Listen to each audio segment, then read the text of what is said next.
La actriz Marisa Paredes estuvo recientemente en el programa de La Sexta, Liarla Pardo, y aparte de no mostrar una gran simpatía hacia Ayuso, textualmente dijo sobre Ayuso: Ayuso, a mí me parece que Ayuso es impresentable directamente. O sea, impresentable. Solamente el desquicio de una sociedad en un momento determinado hace que... Y ella, que es absolutamente estupefacta.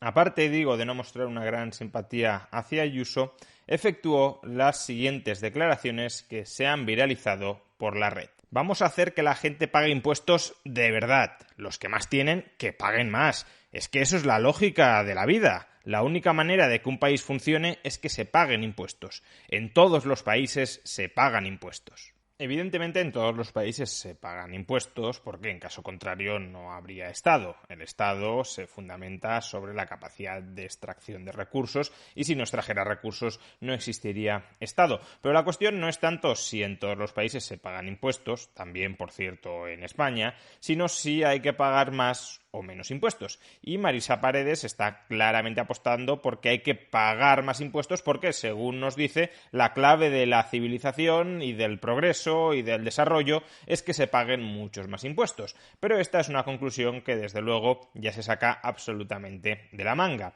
Es verdad que tenemos estados donde se pagan muchos impuestos y que tienen un nivel de desarrollo relativamente elevado, de manera paradigmática a los países nórdicos, pero también tenemos otros ejemplos de países donde se pagan menos impuestos que en España y que tienen un nivel de desarrollo más elevado, por supuesto, que el de España y también en algunos casos más elevado que los países nórdicos. Por ejemplo, en el año 2019 y de acuerdo con la OCDE, los ingresos de origen fiscal, los ingresos impositivos de España, representaban el 34,6% del PIB. Y sin embargo, teníamos otros países que eran tan ricos o más ricos que España que dentro de la OCDE, no digamos fuera de la OCDE, pero que dentro de la OCDE tenían una presión fiscal más reducida que la de España. Por ejemplo, Canadá, 33,5%, Estonia, 33%, Reino Unido, 33%, Nueva Zelanda, 32,3%,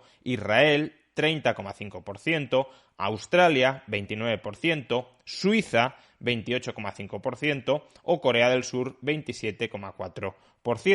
De hecho, es que la media de la OCDE es algo así como el club de los países ricos, con algunas excepciones. Singapur no está, Hong Kong no está, Taiwán no está, pero bueno, el club de los países ricos, la media de la OCDE, la media de presión fiscal de la OCDE era del 33,8%. España, 34,6%. Es decir, que España tiene un nivel de presión fiscal de ingresos públicos de origen impositivo superior a la media de la OCDE. Pero bueno, Marisa Paredes establece que para prosperar necesitamos más impuestos y por tanto que si no tenemos más impuestos no habrá manera de que prosperemos, que todos los países que prosperan es porque suben y suben y suben los impuestos. ¿Y quién tendría que hacerse cargo de esos mayores impuestos? Pues los más ricos, ¿cómo no?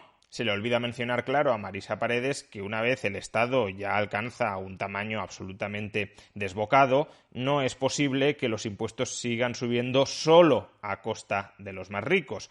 Cuando el Estado ya pesa el 40, el 50, el 60% del PIB, necesariamente el crecimiento adicional del Estado no procede a costa de los más ricos, sino del conjunto de la sociedad.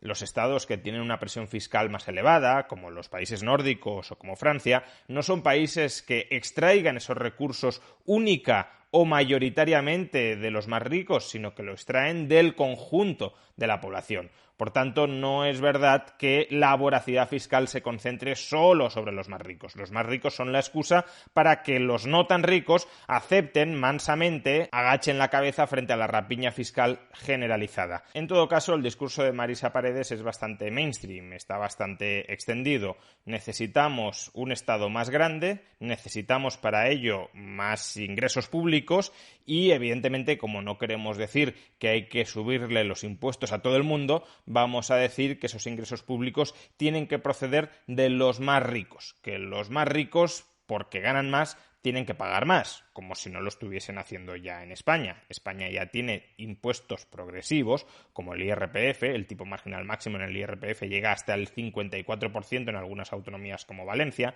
en el conjunto de España 47% sin contar los ajustes autonómicos, y por tanto eso ya se da. Pero bueno, sigamos diciendo que los más ricos no pagan lo suficiente y que tienen que pagar todavía más para que el sistema sea verdaderamente progresivo.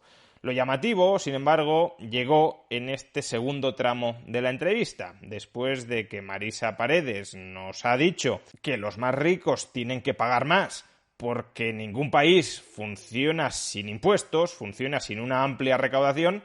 Fijémonos en la coletilla que añade. La única manera de que un país funcione es que se paguen impuestos. En todos los países se pagan impuestos. La cultura tiene que pagar menos impuestos, que estamos pagando un 21%, y eso es un disparate. En todos los países se paga un 6, un 8, un 10 y aquí un 21%.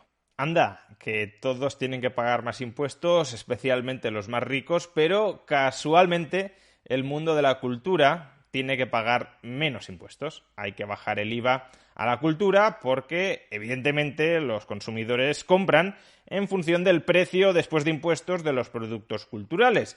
Y si subimos el IVA a la cultura, quizá es que los productores, los generadores de cultura, terminen vendiendo menos. Y claro, eso de que los generadores de cultura ingresen menos porque hay que pagar más impuestos para que el país funcione, parece que a esos generadores de cultura no les gusta tanto. De hecho, el discurso de Marisa Paredes se ha convertido ya en una matraca lobista sin más.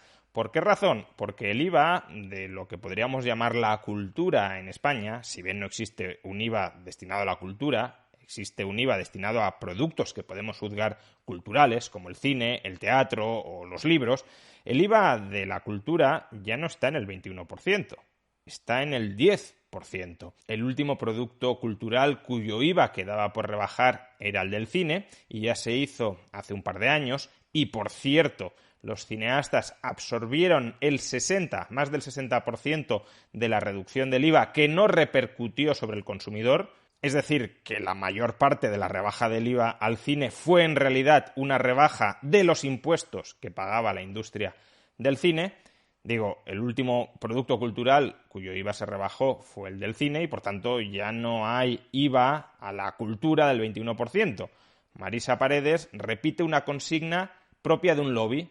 Hay que bajar impuestos a la cultura sin ser consciente de que esos impuestos ya se han rebajado. Pero como lo que importa es machacar desde los medios de comunicación un determinado mensaje para que ese mensaje cale en favor de la industria, pues Marisa Paredes coloca el piloto automático y dice mejor tratamiento fiscal a la cultura. Le ha faltado decir, obviamente, más ayudas públicas a la cultura, porque no puede ser que haya tan pocas ayudas públicas. Mensajes que se repiten al margen de cuáles sean los tipos impositivos que gravan los productos culturales, o mensajes que se repiten al margen de cuál sea el monto efectivo de ayudas que se les otorgan. Siempre queremos más, más, más y más a costa del resto de la ciudadanía.